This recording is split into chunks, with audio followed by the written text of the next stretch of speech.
Good morning, everybody. I'm Chris with National Parents Organization, and today I'm here with Daniel J. Pullman, PhD, LMFT. He's the Assistant Professor of Family Studies at the University of Maine, and he's here to talk about parallel parenting. Good morning, Daniel. Hi, Chris. How you doing today? I'm doing great. So tell us a little bit about the work that you're doing up there in Maine, and you've got a lot of studies going on with parallel parenting. What have you found out, and where really is your work headed? Yeah, great. Thanks for asking. I'm at Maine. I run the Parenting Relationships Research Lab. We're doing right now, I'd say more theoretical or thinking about parallel parenting than we are doing actual research. We're looking at certainly co-parenting and doing some of that work there, but the work around parallel parenting is really new and it's innovative in the world, right? It's a concept that has historically been used to describe parents who just don't get along, and that's a default. Oh, well, they can't actually co-parent, so we're going to let them to parallel parent. And really, where our work comes in is thinking about parallel parenting is less of that default experience that parents go through, and more of an intentional strategy for moms and dads that don't get along, or couples that don't get along, to be able to engage and raise kids together harmoniously, and in a way that benefits everybody in the entire family, not just the children. They're important, but adults are important too. Yeah, I think a lot of the courts have, they really are big on wanting parents to work together and to co-parent, and sometimes that just doesn't happen. What are some cases where parents, how do you recognize that you need to parallel parent versus doing a traditional co-parent? Yeah, that's a good question. A lot of cases where the parents are adversarial with each other, right? That there's a lot of conflict. They just can't seem to get along. They can't seem to figure out how to make decisions together. They can't figure out ways to engage around the children that don't involve, aggression or high levels of conflict, or at worst, violence, of course, right? And so, thinking about situations where both parents are capable, they're neither is abusive or cruel to the children, and where they can basically function independently on their own, right? So you have one parent that can manage the kids, the other parent that can manage the kids. And when we do and think about parallel parenting, for those families, allowing both parents to do their own thing sometimes is a better path than trying to make it coordinated, or force a round peg into a square hole kind of thing. Yeah, so I hear a lot about co-parenting, I've friends and different advocates that have told me, oh well, this person just won't do this at their house, or we can't agree to do this the same. Do you have to really parallel parent on everything, or is it just aspects of things that you can parallel parent on, like bedtimes or structure in the home, that sort of thing? Well, that's interesting. I think I would suggest that parallel parenting, if used as a strategy rather than just a default or a description of parenting, could be very intentional, right? And I think it would be contextually dependent on which family needs what, right? So in some families, things like bedtime, dad's bedtime rules versus mom's bedtime rules don't necessarily need to align, right? There can be variance and nuance. In some families, that doesn't work well, right? Especially if there's kids that are struggling with sleep issues or things like that. So it really does depend on pretty much what's going on in the family about when that can happen. In some of the most extreme cases where there's serious conflict and inability to work together, then maybe a more broad brush co-parenting or parallel parenting process where they really truly are functioning very independently 100% of the time, or close to it at least. You can't really do it 100%. Would be more indicated or more beneficial for everyone. How do kids take parallel parenting? Are there negative consequences psychologically to the kids? I mean, do they find it hard to do parallel parenting? What's the perspective from the kids' view? Yeah, that's also interesting. Historically, so as I said, if parallel parenting was described as this default strategy that parents kind of reverted to when they can't function, I think we would find, if we ask these questions, that most kids would probably experience that as just another level of tension, right? It's just a silent tension. where there's one parent doing one thing and the other parent doing the other thing. They're not happy about it. There's probably underlying or passive types of aggression that's happening. So, the experience of parallel parenting is historically described probably isn't very good for kids. It's probably more of an anxiety ridden kind of thing. What's mom thinking, dad thinking, or I know information about either parent and they don't know about it. And so I think that classic way is not effective. If we think about parallel parenting as an intentional strategy where everybody's on board with it and saying, you know what, you're going to do your thing, I'm going to do my thing, and we're all okay with that, then the answers could be, well, what happens at the other house stays at the other house, and that's okay. They're doing their thing.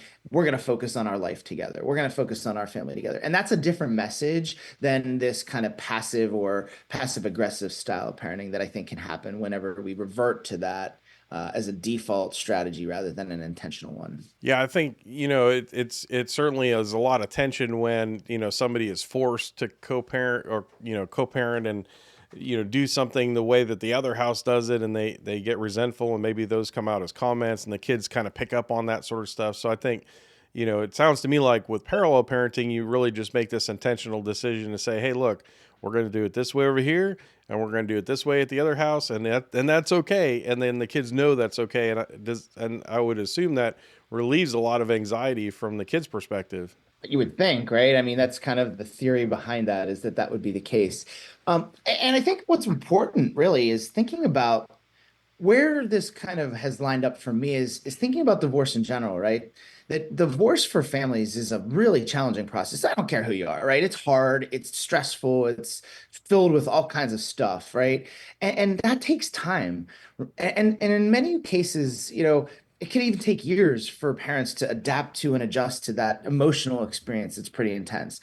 When we ask parents to jump right into this collaborative arrangement, well, like, holy cow, if they could do it collaboratively in the first place, they probably wouldn't get divorced, Right? right? Yeah. So, that's they're divorcing for a reason. And so we need to honor that in a lot of ways. And so what parallel parenting allows us to do is to honor that there's a stress, there's an anxiety, there's an emotional, you know, trauma to the family, and that allows them to kind of recover. And so in some ways I think having both parents be able to take some space, lick their wounds, build their new family, the transition to a new family, giving them time to do that, parallel parenting allows them to. Parallel parenting is also doesn't need to be a permanent situation. It can be a situation that is a temporary or kind of in an in-between place until the parents can recover and cope and move to a better space where they can co-parent.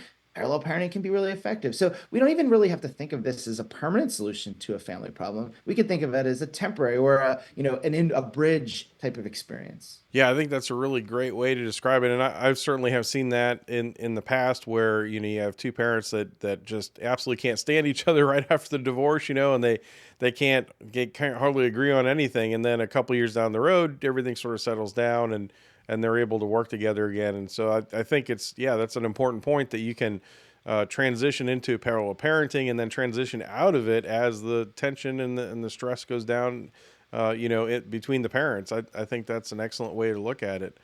Um, Tell me, Well, oh, go ahead. oh no, we all know that anger is born out of sadness or grief or loss or whatever negative kind of sad kind of experience. And so, these hurts and these pains that result from divorce are very real, right? And for me, I don't know, I think for many people, they do result in some bitterness or anger or frustration. And so we need to embrace that grief process. And some people need some more space and time than others, right? And so this is a way to provide that and let the kids see that happening, right? See that, okay, we're grieving, we're going to adjust because they're grieving too.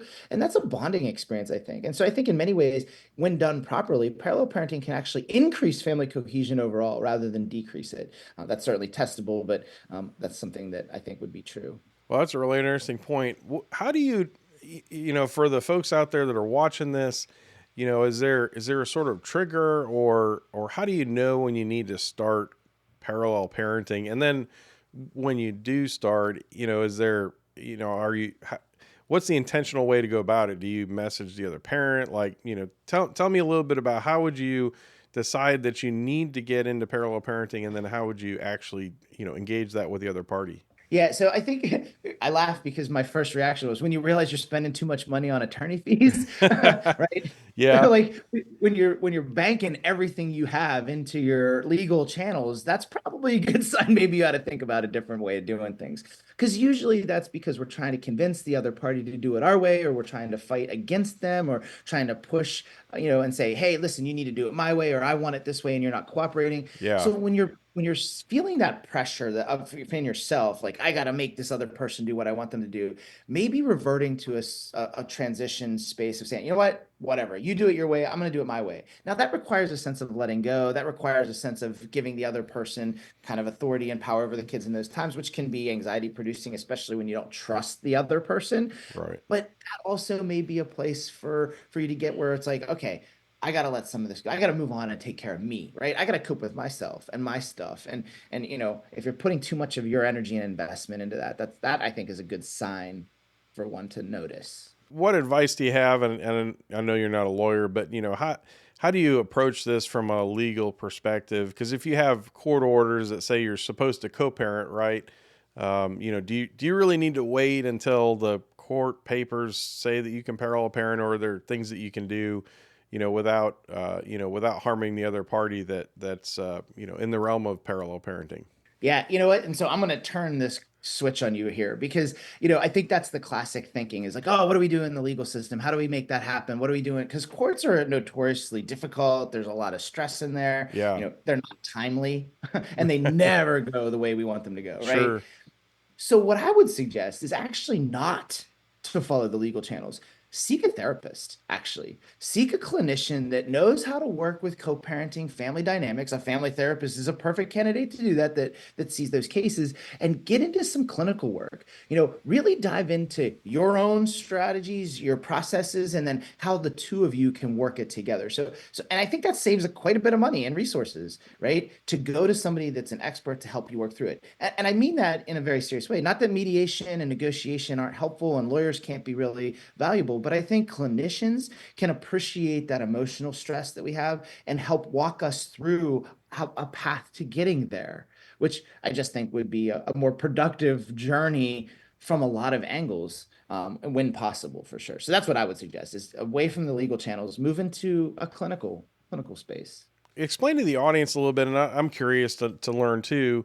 You're a licensed marriage and family therapist. When you go through that training, how much of this do they really talk about with power dynamics and I mean, because divorce is mostly about power and control, right? You're going to control the kids, the custody, the money, all that kind of stuff, right? So when you really break it down, it's just power and control. So how much of that, what do they talk about in your training with that? And how much of your thoughts on this are developed sort of after your training and in your practical experience? Yeah. If you think about the training to be a therapist is kind of this like catch-all for us to, especially in marriage and family therapy training or couple and family therapy training, it's really about working with systems, right? Working with networks of people that care about each other, that have a lot of feelings.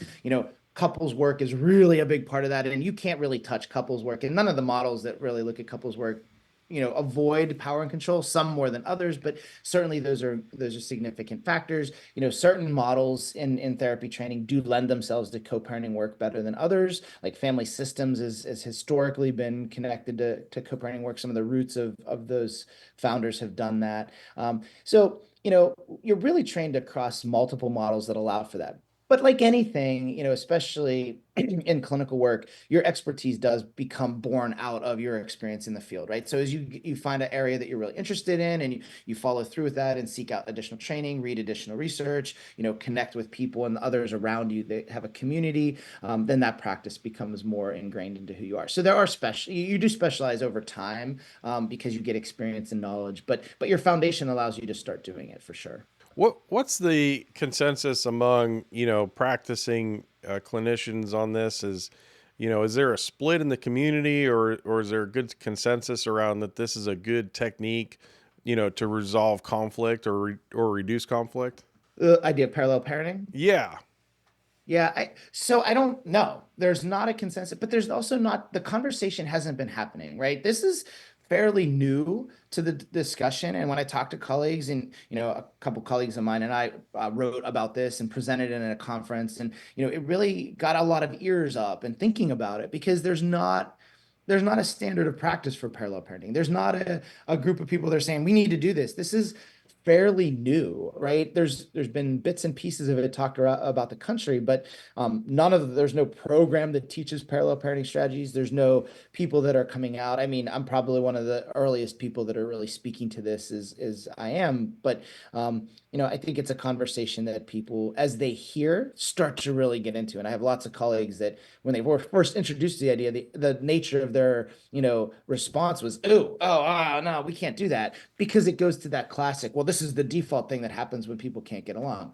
As you talk about it differently as a transition point or as a strategy or as a technique, people start to think differently about it. So I think this is changing the narrative, but we're not there yet to be able to say that this is, really gained enough traction to be seen everywhere. Yeah, and I think a lot of what works for families, at least from what I've seen, is listening to all the stakeholders, right? So that includes the parents and the kids, and sometimes I often tell people, like, your kids will be pretty honest with you, and honestly sometimes they got some pretty good ideas, so don't discount everything that they want just because they're a kid, and I think with this you can really transition to where you parallel parenting to reduce conflict as much as possible. And then maybe you take some of the kids' feedback and you sort of integrate it. And I think the kids being the common factor between both sets of families, you'll start to meld into some co-parenting stuff. I don't know. Does that make sense? Or, I mean, it just seems like I've seen that in the past. So I recognize very fully that NPO's real big mission is always about the best interest of the child. And that is absolutely true, right? We Sure. need to focus on kids. Kids are important. Their interests are important. Yeah. But I also think that we miss out on the best interest of the family, which kind of leads to that, right? Mm-hmm. If you think about divorce, no matter what, you're still a system. You're still connected, right? I don't actually think marriage is permanent, but child rearing is, Yeah. right? You're together for the life of the child. Nothing breaks that bond, right? You may break the marriage bond, but that bond never breaks. So, we still need to be thinking about this as a family system. And so when we look at the best interest of the family, we do include adults' well-being in that, right? Mom and dad or mom and mom, whoever still has a part in the process. And so when we listen to kids and listen to adults and kind of come together as a group, success can happen for everyone, not just the kids, right? I think sometimes we gear towards focusing on, what's in the best interest of the children, but miss out the bigger picture. And so that's what I'd like to see, Mm. is a much better focus on,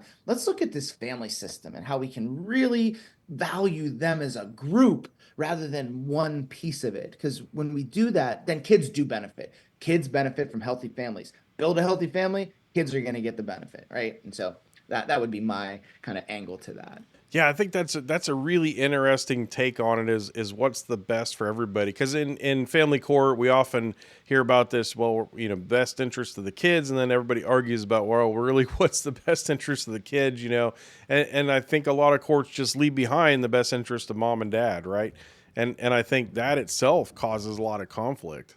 It's almost like they don't care, right? And I think, because of this best interest of the kid, it actually becomes quite subjective, because when you take two people that don't agree, the best interest of the kid is defined incredibly different, right? Yeah, One parent says, this is best interest. The other parent says, this is best interest. But if you think what's the best interest of everyone, that can change the dialogue a little bit, right? That can become a more collaborative kind of thing. Because as much as I might not want what's in the best interest for my ex, for my child's benefit, my ex being okay is in my child's benefit, right? And so yeah. there's a lot of angles that we can play with this, which we just don't do. And so I think thinking about the best interest of the family is really where I think is relevant, and more of a focus that's going to help move a family from non-divorced, high conflict stress to divorced, separated, existing in two different spaces in a very healthy way, right? And I think we can get there, but we need to shift the paradigm. So if somebody wanted to learn about parallel parenting, are there resources out there? I mean, besides watching the awesome videos that we put out,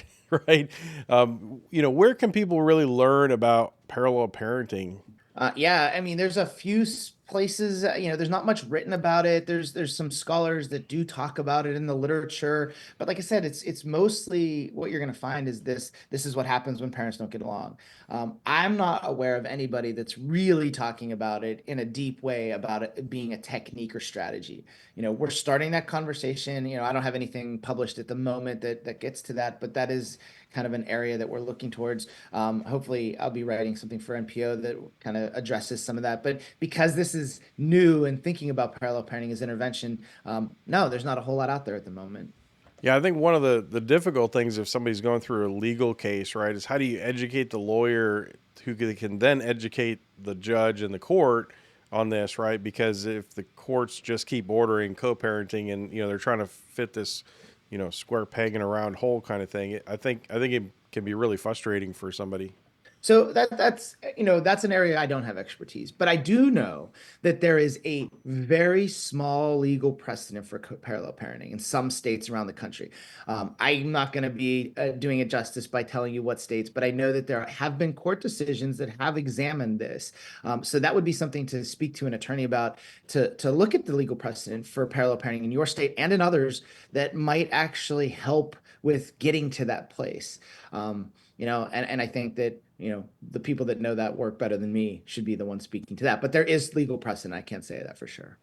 Well, yeah, that's good news because certainly you never want to be the first of anything in a legal case, right? Because that Mm, is expensive and a very long process. for sure. With parallel parenting, is there anything that you would recommend people stay away from? In particular, as like you said, keeping the family system happy and doing really what's best for everybody. I'm not sure if I'd say there's anything to stay away from, but I do think that it's worth being cautious and thoughtful about, right?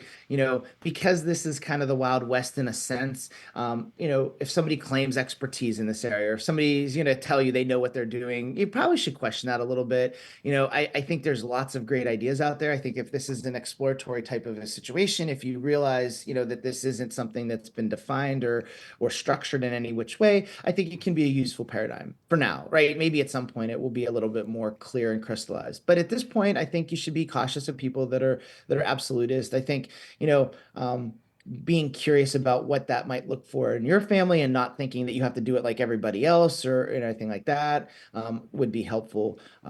Certainly there's always cautions around violence, and arguably, though, parallel parenting could be a much better strategy where there's a history of violence, especially whenever there's none with the child involved. So if it's between the parents and there's violent interactions, that might be good. But we always want to be cautious about what we suggest for folks like that. But so I do think there's some caution, but we're still kind of in uncertain space. So this is exploratory. Well, it'll certainly be interesting as the research on this develops and more is known about it. I think there's a lot to come out, and it's really it looks to me like it's going to be a really good tool for families to use as a mechanism to reduce conflict, and we all know that when you reduce conflict in post divorce situations, that really is in the best interest of first the kids and then also the parents, right? So I think that we this is a promising thing coming out, and we should definitely keep an eye on it. Is there anything we didn't catch or talk about that you wanted to talk about? I think one of the other important things to really think about is the relationships, especially between parents and children, right? And I think that's one of the spaces where parallel parenting, can be really positive because it can give both parents the space and opportunity to really engage with their children without interference and without the other around and build a relationship on its own merits. And so I think for me, parallel parenting is a relationship strategy for parents to be able to connect to their kids without the other and make it work. Now, of course, if you're a parent that doesn't want the other parent to have a relationship, you might be opposed to parallel parenting, which I think does happen in some cases. But if you really care about your kids and want your kids to have relationships with both parents, parallel parenting can be the way to do that, where that can be a beneficial space for parents and kids. So relationship enhancement's another place where that can be beneficial. So where can people find you? Is there a way they can contact you if they have questions, or do you have any information out there online, social media, that sort of thing? Yeah, my parenting lab website isn't completely the most accurate, but we're working on that. Certainly sending me an email at Daniel, Daniel dot Pullman, Puhlman at Maine, Maine dot edu is a great place to do that. That's Daniel Pullman, Daniel dot Pullman at Maine dot edu. And I'm always willing to communicate, chat with, help out and support the best I can, would be the best way to get a hold of me. And then, as more and more resources come available, I'll certainly be able to point that out and direct you in those spaces. Well, Dan, thanks so much for coming on. We really appreciate having you, and we look forward to having you on again when you have some more stuff to talk about. Great. Thank you very much. It's been a pleasure being here and chatting with you.